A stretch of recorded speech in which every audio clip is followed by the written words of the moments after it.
So I'm going to go through a few things in my talk over the next 20 minutes. I want to quickly cover off on just the great quality of the people and the dedication that they've actually put in to come here. I'm going to do a little, I didn't want to do the second bit, but Richard insisted I needed to. I need to actually say who I am and where I come from, what I do, and so I'll run through it. I think most of you already know, but I'll do that. I want to talk about how the river system works and the whole boom and bust nature of it, and put it in its national and its global context. I want to talk a little bit about climate change and how that affects it. And I also then will speak about ecology, society, economy, and cross-border flows. So well, let's see how we go. Hey Angus, yes. I'm just going to try something. I think it sends it too dark, but maybe not. I think Jackie will probably shoot you. She's trying to take photos. And Alan's going to shoot me as well. So yeah. Sorry, folks, you got to. No dice. You got to put up with looking at me.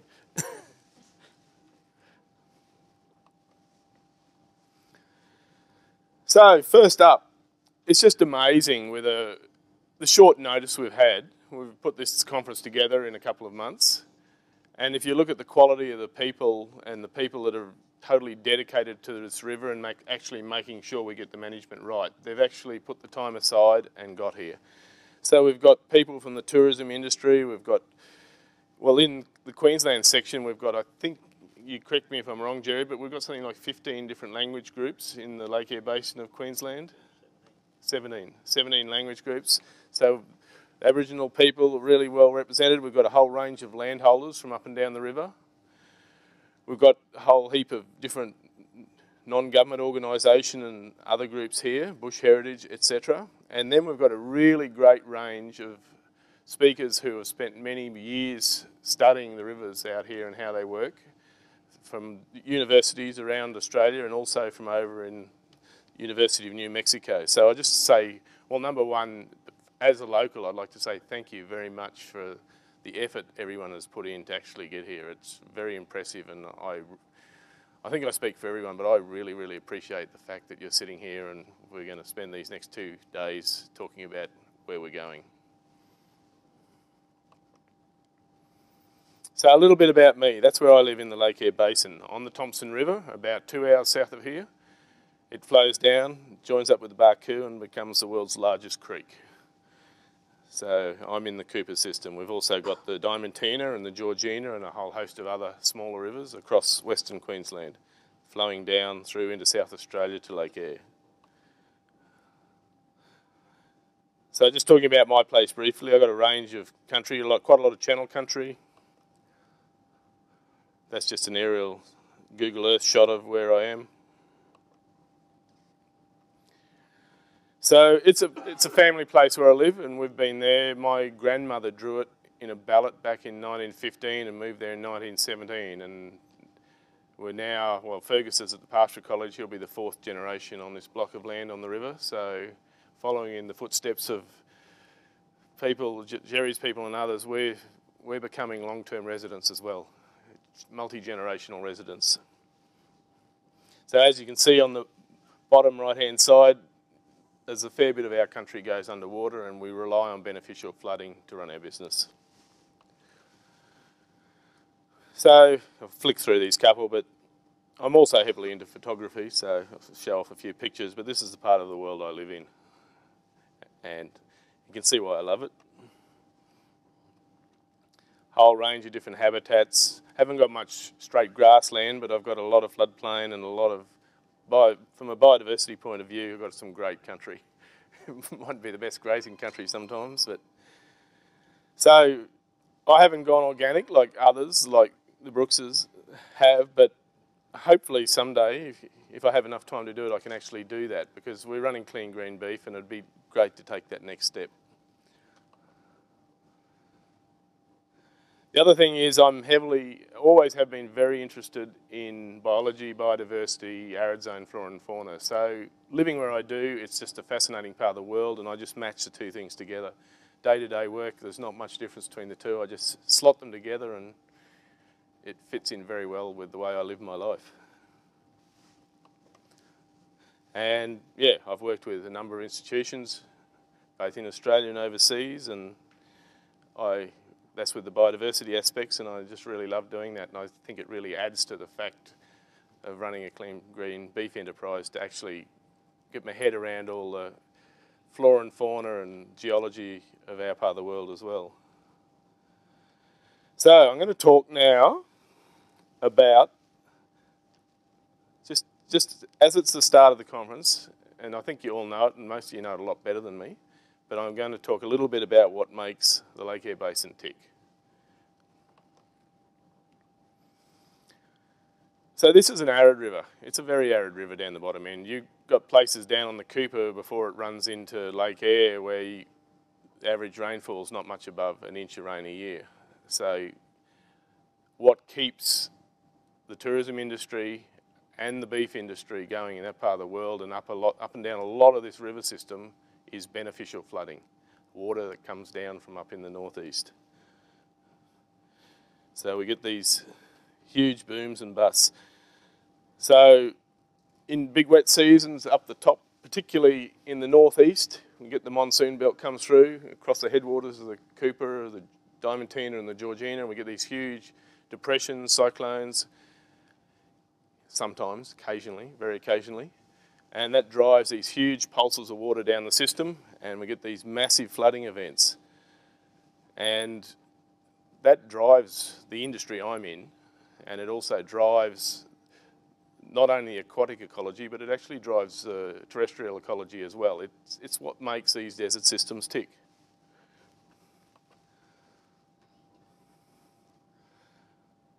And unfortunately, it's looking a bit more like this at home at the moment because we've pretty much missed out on the rain, but we have got the river coming through at the moment, which is great. So we have long periods of low to no flow, and that's why when we start talking about irrigation and a little bit of irrigation, and I could put it in later, but there's no such thing as a little bit of irrigation. A little bit of irrigation always grows. It's just farcical to talk about putting irrigation into a system like this, and I'll get back to that in a while, but I'll just sort of start with it now. It just makes me so angry. We've been there before, and a little bit of irrigation, sure, you can control it for a little bit, and then away it goes. It has everywhere else in the world. So we get these huge boom events, and at times like this, just the grass grows, everything comes out, and I'm into reptiles, so I love it. All the reptiles and frogs come out. And back to this in the dry times. But that's the nature of this system. It's what makes it tick. And as Vaughan was saying, we've built up a beef industry where we take them out when it's dry, we bring them in when it's wet, and it's so much better for the country apart from anything else. So this is just putting it in a national context. The Lake Eyre Basin, the red bit in the middle, that's about the same size as the Murray-Darling. So we're talking roughly 1/6 of the landmass of Australia. We're talking a big slab of country. And it mightn't be high in population, but it's very, very high in importance, and it does run in incredible industries in a whole host of different fields, but sustainable industries. That's just looking at it on Google Earth, getting a different look at it. But it's a big slab of Australia, a very big slab of the best part of Australia. Sorry for those that don't live in this part of the world. Until 30, have I? Okay. I was trying to work out when I started. And the good thing about the Lake Eyre Basin is that it is remarkably unscathed. It is in great shape. I never use the pristine word myself. I don't like that. There is impacts. There's impacts wherever anyone goes, or if a mob of kangaroos goes somewhere, there's an impact. Of course there are, but the fact is that it's, as an ecologically functioning unit, it is working. There's not many rivers around the world that can actually say that. We've got rivers here that work. They're doing what rivers are meant to do.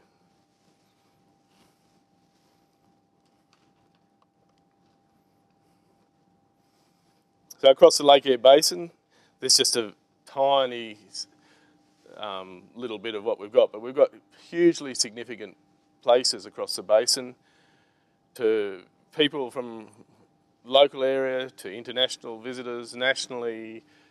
It's just, we've got incredible wetlands. We've got, well, out in the western part, we've got pick up the McDonnell Ranges and all that Central Australian area. So it's an amazing place. And then you compare it with our cousin to the southeast, the Murray-Darling, and I'm being a bit mean here because you can get good photos of the Murray-Darling too, but of course I picked out the bad ones just to emphasise what I was saying. But they have serious problems down there, and there's a lot of people in here that have worked in that system a lot or have relatives or friends down there, and they know that they've got problems. There's been way too much water handed out. It started the same way as we're trying to be told to do it here now. We just want a little bit. It's not a problem. There's so much water. It's going to waste, running downstream. We've got a little bit, and it grows, and it grows, and it grows, and you end up with the Murray-Darling. And we always say, oh, we know what we're doing now, we'll do it better. It keeps ending up like the Murray-Darling or some other river. We're wrecking them. We've got a river here that's not wrecked. We can keep it good. So if you look in a global context, you've got the darker patches, which are large discharge, moving right across to the low. And if you look at Australia as a whole, not just the Lake Eyre Basin, just look at how low the yearly discharge of water is from our rivers. It is small. So water, we're living on the driest inhabited continent, and water is just so critical for us. So we do need to be really smart about it. And it is one of the largest internally draining basins in the world and one of the largest terminal lakes, and I think Richard's showing a slide about the variability of the rivers, but we've got the rivers of Lake Eyre, the most highly variable rivers anywhere, large rivers across the face of Earth.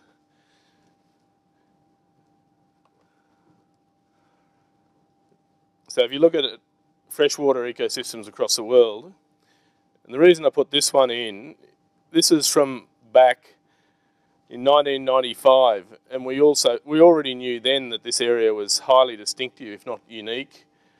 We've got double the average variability of other arid zone rivers across the world, and they're 60% more variable than other rivers around the world. So it is an incredibly variable system with very low flows a lot of the time. And I'm going to talk about climate change briefly, because climate change is going to have more and more impact on the rivers of the Lake Eyre Basin and how we manage them over time. And I know not everyone agrees with what's being said about climate change, but the science is very, very clear. And what we will get out in this part of the world is we will get periods where we'll get very high rainfall and very intense weather events. But in between that, we're going to get longer, drier periods. And that means that we're going to get very low flows or no flows going down the river and topping up the very important refugial waterholes down through the Channel Country and down into South Australia. So it's critical that we keep not only the big floods, all the floods and the low flows. Low flows are critically important and will be more so with climate change. And that's an example of this dispute with climate change. That's some of the top climate change institutes around the world and how much dispute there is between them. Yeah, there's a slight little gap between some of those lines, but the science is clear. And if anyone wants to ignore the science, well, bury your head in the ground, but it's going to keep happening, and it's going to get hotter and drier a lot of the time. And that's going to affect how we manage these rivers. And for those of us that didn't go away over Christmas holidays, it's been bloody hot this summer. David, you're down in Birdsville. I was just watching the temperatures there, and I'm glad I was a little bit further up the river, but it wasn't much better, but it was hot.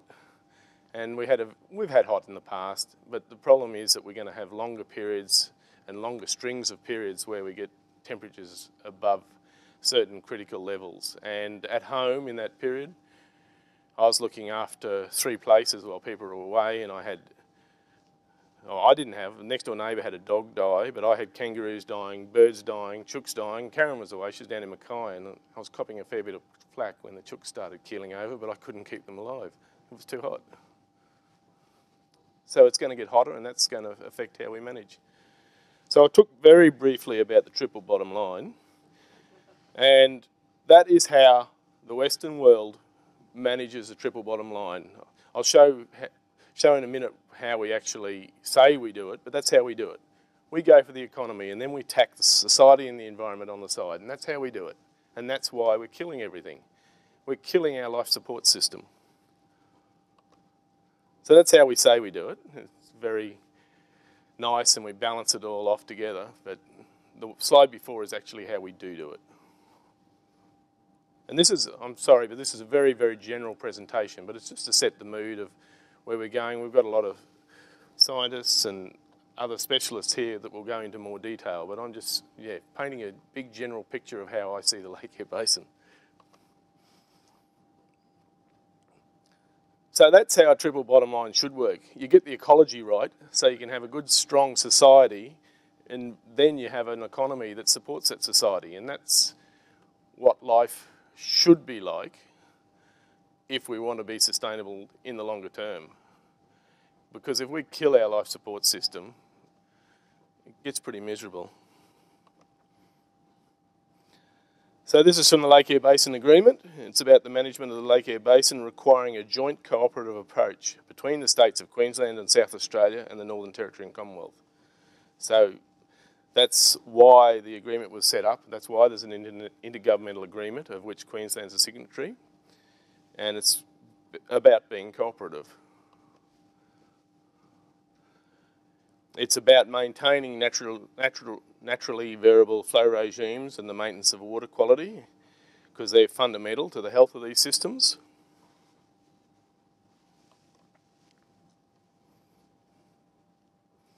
And it talks about a precautionary approach being needed in actually applying these values.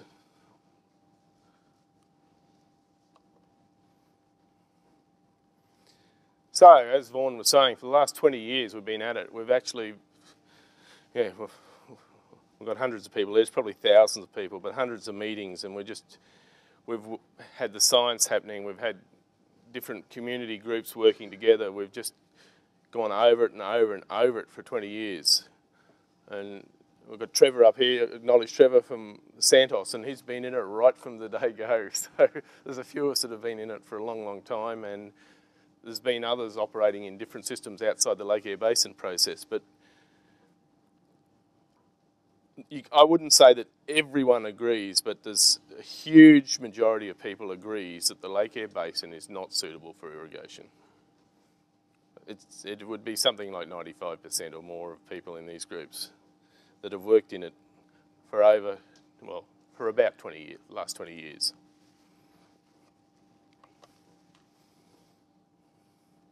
And then we've got this. I think that speaks for itself. I don't really think I need to speak for that, but yeah, it is a bloody goofy idea. It's very important in some parts of the world. We need irrigation. I'm not anti-irrigation. These rivers won't support it.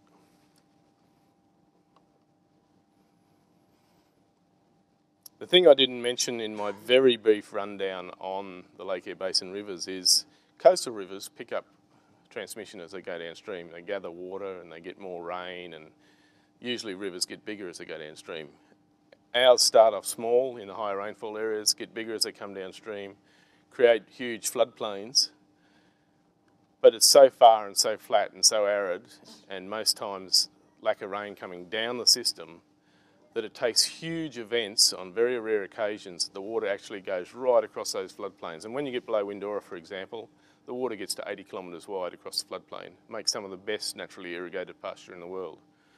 But it takes a huge event for the water to get right down there. So these rivers actually lose transmission. For the people in North and South Australia, they watch our rains pretty closely, but there's not many of our rains actually help them a lot. So the water getting down there in these systems, it doesn't get more, it gets less. And if you take the Cooper, for instance, it rarely ever makes it to Lake Eyre. The Georgina and Diamantina make it more often. Cooper rarely gets there. And these natural flows are just totally, well, the industries we've got now, without the natural flows, we won't have these industries, and we won't have a sustainable beef industry, organic beef industry, wool industry, ecotourism, etc. And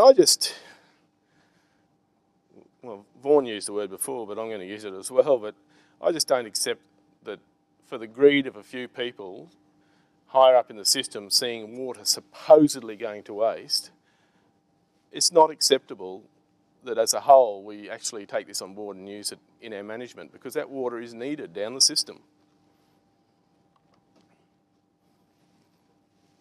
So at the moment, Queensland's making decisions that affect the whole basin, well, the whole of the Cooper, Georgina and Diamantina basins. It's not just in Queensland, it does affect North and South Australia. And I just think, yeah, this says it all, it's a no-brainer. If you were to summarise this situation to a class of 7-year-old school kids, they'd just shake their heads in disbelief. They'd say, what the hell are you doing? They'd cut through all the garbage and say, yeah, we shouldn't be doing it. So we've got a choice. We can treat them with the respect they deserve, and we can have sustainable industries and good, nice, comfortable societies into the future. Or we can go the greedy path and start destroying our rivers, and over time, it'll take a while, but we'll wreck them and we'll be trying to claw back water, and there'll be all sorts of nasty things going on, both in society and financially, and there'll be floodplain graziers going out of business and walking off. So the message I got is that we need to look after them properly, and I don't think irrigation's got a part of it, and I think we need to be very, very careful about the resources sector within the actual floodplains and riverbeds. I'll leave it at that. Thanks, Terry. Thanks very much, Angus.